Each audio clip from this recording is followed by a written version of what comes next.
Hello student, welcome in E science plus. आज फिर से मिले एक नए चैप्टर के साथ। चैप्टर नंबर 8, उसका नेम है वो है इलेक्ट्रोमैग्नेटिक वेव। बहुत छोटा सा चैप्टर, नेम से जो पता चलता है पहले तो हम इस चैप्टर में बात करने वाले हैं वो है वेव की।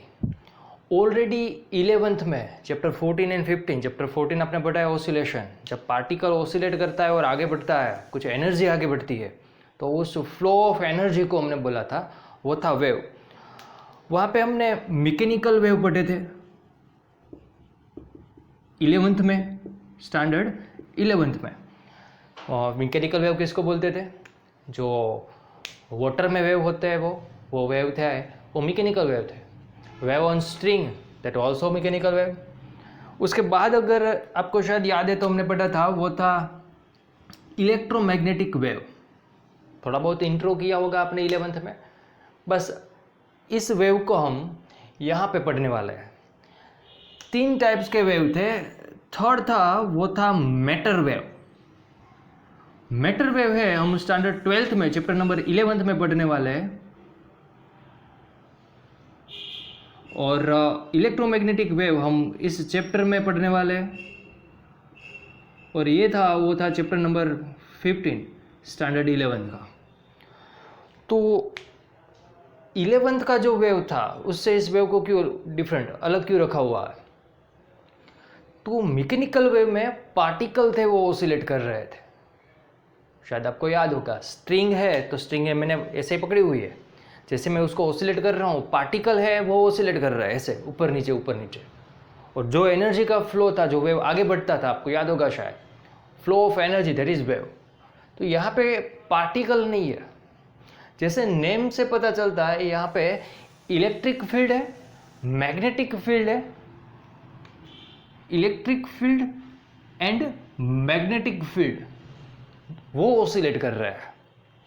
और इलेक्ट्रिक एंड मैग्नेटिक फील्ड तो हमने 12th में भी पढ़ा, चैप्टर 1 2 3 4, चैप्टर 1 2 3 उसमें इलेक्ट्रिक फील्ड पढ़ा। चैप्टर 4 में हमने मैग्नेटिक फील्ड की बात की। तो बच्चों, अपने चैप्टर 4 में जो पढ़ा हुआ है वो अगर आपको याद दिलाते हैं तो वहाँ पे हमने पढ़ा है जब चार्ज मोशन करता है तो हमें क्या मिलता है? इलेक्ट्रिक करंट मिलता है। वो इलेक्ट्रिक करंट में क्या देता है? Magnetic field. In chapter number 6 हमने पढ़ा है change in magnetic flux with time will gives induced EMF. What is the meaning of EMF? EMF is nothing but potential difference between 2 point. Potential difference means है तो एक voltage, PD है तो एक voltage. What is definition of voltage? और what is PD between 2 point? Suppose एक 0.1, ये है 0.2। पोटेंशियल डिफरेंस की डेफिनेशन क्या है? सपोज इलेक्ट्रिक फील्ड की डायरेक्शन है कुछ ऐसी डायरेक्शन है। पीडी की डेफिनेशन हम क्या बोल रहे थे? To bring a charge of 1 unit from 1 point to other point in opposite direction to the electric field. हमें जो वर्क करना पड़ रहा है कहाँ से कहाँ तक? एक पॉइंट से दूसरे पॉइंट तक यूनिट कूलम्ब चार्ज को लेने के लिए कहाँ से कहाँ लेके जाना है? Opposite to the external electric field, वो था पीडी। तो ईएमएफ हमें मिलता है, तो ईएमएफ मिलता है उसका मीनिंग है इलेक्ट्रिक फील्ड भी होगा। ओके, ईएमएफ मिलता है तो उसका मीनिंग है इलेक्ट्रिक फील्ड भी यहाँ पे मिल तो रहा था इनडायरेक्टली। आपने वो बात भी चैप्टर नंबर 6 में ऑलरेडी की हुई है, जिसको हमने इसको क्या बोलते थे हम? Faraday's law of induce EMF. और बच्चों, जो मैग्नेटिक स्पेसिफाई किया हुआ है कौन सा फ्लक्स है? मैग्नेटिक फ्लक्स है। फ्लक्स की डेफिनेशन या फिर फ्लक्स का फॉर्मूला क्या था? Flux is equal to vector B dot vector A, where vector is nothing but area vector. I means to say that if magnetic flux is vary with time, that means magnetic field is also depend on time. In short, chapter number 6 में अभी तक हमने पढ़ाया वो क्या है, जब magnetic field है वो वेरी होता है तब इलेक्ट्रिक फील्ड है वो मिलता है हमें। मैग्नेटिक फील्ड टाइम के साथ वेरी होता है तो इलेक्ट्रिक फील्ड है वो भी हमें मिलता है, तभी हमें मिलता है। ये बात हमने चैप्टर नंबर 6 में ऑलरेडी की हुई है। इस चैप्टर में हमें क्या पढ़ना है, इस चैप्टर में इससे ऑपोजिट कंडीशन है वो सोचनी है। अगर इलेक्ट्रिक फील्ड में चेंज होता है तो क्या मैग्नेटिक फील्ड मिलेगा? अगर इलेक्ट्रिक फील्ड टाइम के साथ वेरी होता है तो क्या मैग्नेटिक फील्ड है वो हमें मिलेगा? ये बात हमें इस चैप्टर में पढ़ने वाला है।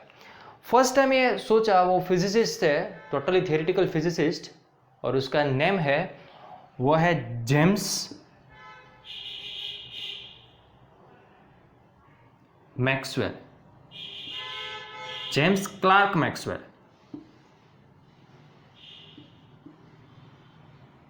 ऐसे बहुत टोटली थियोरेटिकल फिजिसिस्ट जिसके नेम शायद आपको पता है, उसमें से एक अल्बर्ट आइंस्टाइन,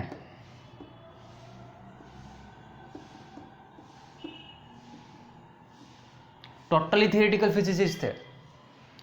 दूसरे है वो है केमिस्ट्री में भी आपने पढ़ा हुआ है और फिजिक्स में पढ़ने वाला है वो नील्स बोर, रिचर्ड फिनमैन, शायद नाम सुना होगा आपने, और पॉल डिराक जिसने न्यूट्रॉन की बात की थी फर्स्ट टाइम वो।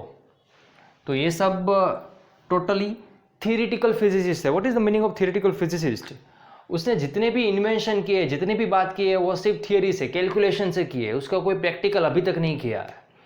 और बच्चों जो जेम्स क्लार्क मैक्सवेल है, जैसे without Bhishma Mahabharata is not possible, same way James Clerk Maxwell के बिना इलेक्ट्रोमैग्नेटिक वेव हमें नहीं मिलते। अगर इलेक्ट्रोमैग्नेटिक वेव हमें नहीं मिलते तो आजकल मैं जो बोल रहा हूँ और आप सुन रहे हो वो मोबाइल, वो कम्युनिकेशन अभी तक नहीं होता। इलेक्ट्रोमैग्नेटिक वेव के इन्वेंशन के बाद ही कम्युनिकेशन है वो पॉसिबल हुआ। अगर आप different type of electromagnetic wave की अगर बात करने जाओ तो ऐसा नेम रेडियो वेव सुना हुआ है आपने, विजिबल रेज है वो भी इलेक्ट्रोमैग्नेटिक वेव्स है, X rays, ultraviolet, infrared, gamma rays, ये सभी रेज है वो कौन से इलेक्ट्रोमैग्नेटिक वेव्स है, जितने भी है वो इलेक्ट्रोमैग्नेटिक वेव है। और फर्स्ट टाइम जिसने थियोरेटिकली प्रूव किया वो है जेम्स क्लार्क मैक्सवेल ने। जेम्स क्लार्क मैक्सवेल की अगर बात करने जाए तो सैटर्न प्लेनेट है, आपने देखा है उसके नियर अबाउट कुछ रिंग होती है। उस टाइम पे ऐसा कहा जाता है इस रिंग जो है वो किसकी बनी हुई है। डिफरेंट फिजिसिस्ट ने डिफरेंट बात की। कोई बोल रहा था ये फ्लूइड की बनी हुई है, कोई बोल रहा है रॉक की बनी हुई है, कोई बोल रहा है ड्राई आइज है उसकी बनी हुई है। वो बात बाद में करते हैं, कभी मिलेंगे तब। जेम्स क्लार्क मैक्सवेल ने थियोरेटिकली वो किसकी बनी हुई है उसका एक प्रेडिक्शन किया था। वो एक फिजिसिस्ट के साथ आप बोल सकते हो मैथमेटिशियन भी थे। मैथमेटिक्स क्या करता है, किसी इन्वेंशन की डायरेक्शन दिखाता है। अगर आप इस डायरेक्शन में जाएंगे तो प्रोबेबिलिटी है ज़्यादा आप आपके सही पाथ पे जा रहे हो। तो मैथ्स आपको सिखाता है फिजिक्स में आपको कौन सी डायरेक्शन में जाना है, और फिजिक्स आपको वहाँ पे अप्लाई करना है कि यस आपको जो चीज़ चाहिए थी वो यहाँ से मिल सकती है। तो मैथ्स हमें एक प्रेडिक्शन देता है कहाँ से मिलेगी आपको जो आप फाइंड करने वाले हैं वो। तो मैक्सवेल थे वो एक टोटली थियोरेटिकल फिजिसिस्ट थे, और उसकी बात जिसने प्रूव की है इलेक्ट्रोमैग्नेटिक वेव की बात, जो हम इस चैप्टर में पढ़ने वाला है प्रैक्टिकली, वो है जो आपका नेम सुना हुआ है अभी तक बचपन से 9-10 स्टैंडर्ड से, वो है हर्ट्ज ने जो मैक्सवेल का जो कहना था थियोरेटिकली उसको प्रैक्टिकली प्रूव किया है। तो मैक्सवेल का जो प्रेडिक्शन था बहुत सक्सेस रेशियो ज़्यादा था। इसके लिए मैंने एक सेंटेंस यूज़ किया, Maxwell is Bhishma Pitamah of electromagnetic wave.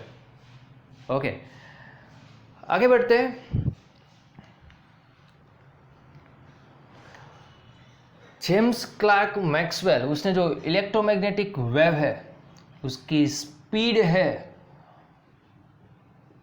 वो थियरिटिकली कैलकुलेशन की है और वो है 2.99 into 10⁸ metre per second.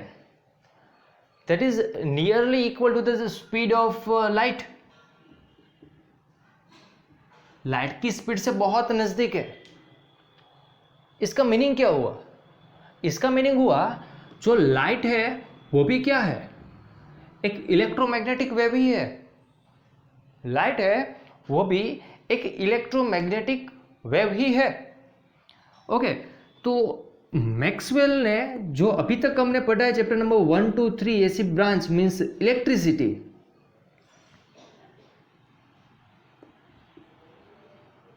Magnetism, chapter number 4, 5, chapter number 5 ने तो हमने परमानेंट मैग्नेट की बात की थी, लेकिन था वो मैग्नेटिज्म। और चैप्टर नंबर 8 जो हम साथ में लेके चल रहे हैं वो, और चैप्टर नंबर 9 में जो हम पढ़ने वाले हैं वो ऑप्टिक्स मीन्स लाइट। तो तीनों ब्रांच है उसको साथ में कनेक्ट किया। ये सब एक दूसरे के साथ जुड़े हुए हैं। तो बच्चों इस चैप्टर वैसे देखने जाओ तो बहुत छोटा सा चैप्टर है, बहुत छोटा सा चैप्टर है। सिर्फ इलेक्ट्रोमैग्नेटिक वेव का हम इंट्रोडक्शन देखेंगे और उसकी प्रॉपर्टीज देखेंगे और स्पेक्ट्रम देखेंगे, विजिबल लाइट स्पेक्ट्रम। बस इस चैप्टर में हम उतना ही पढ़ने वाला है। ज़्यादा आप पढ़ेंगे जब आप बैचलर करने वाला है तब। ओके, फिर से आता है हमारे टॉपिक पे। तो मैक्सवेल इक्वेशन हम इस चैप्टर में बात करने वाले हैं। मैक्सवेल इक्वेशन और कुछ नहीं है, इसकी जो थियोरेटिकल कैलकुलेशन थी वो अभी तक आप पढ़ चुके हो, उसके बेसिस पे ही है। उसमें से जो फर्स्ट आपने पढ़ा हुआ है वो है गॉस लॉ ऑफ इलेक्ट्रिसिटी। पढ़ेंगे हम इस चैप्टर में, बाद में बात करते हैं नेक्स्ट वीडियो में। गॉस लॉ ऑफ मैग्नेटिज्म वो भी हमने ऑलरेडी पढ़ा हुआ है चैप्टर नंबर 4 में।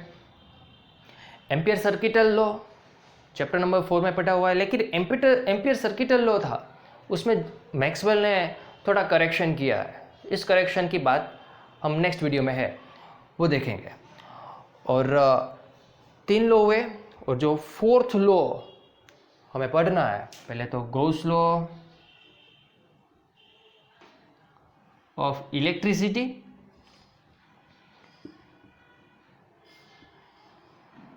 Gauss law of magnetism,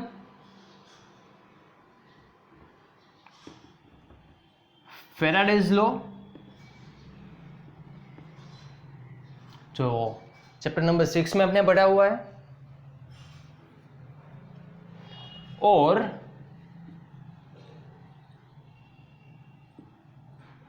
amperes circuital law, उसमें थोड़ा उसने करेक्शन किया है। तो नेक्स्ट वीडियो में हम देखने वाला है एम्पियर सर्किटल लॉ में उसने क्या करेक्ट किया और उस करेक्शन की ज़रूरत क्यों थी।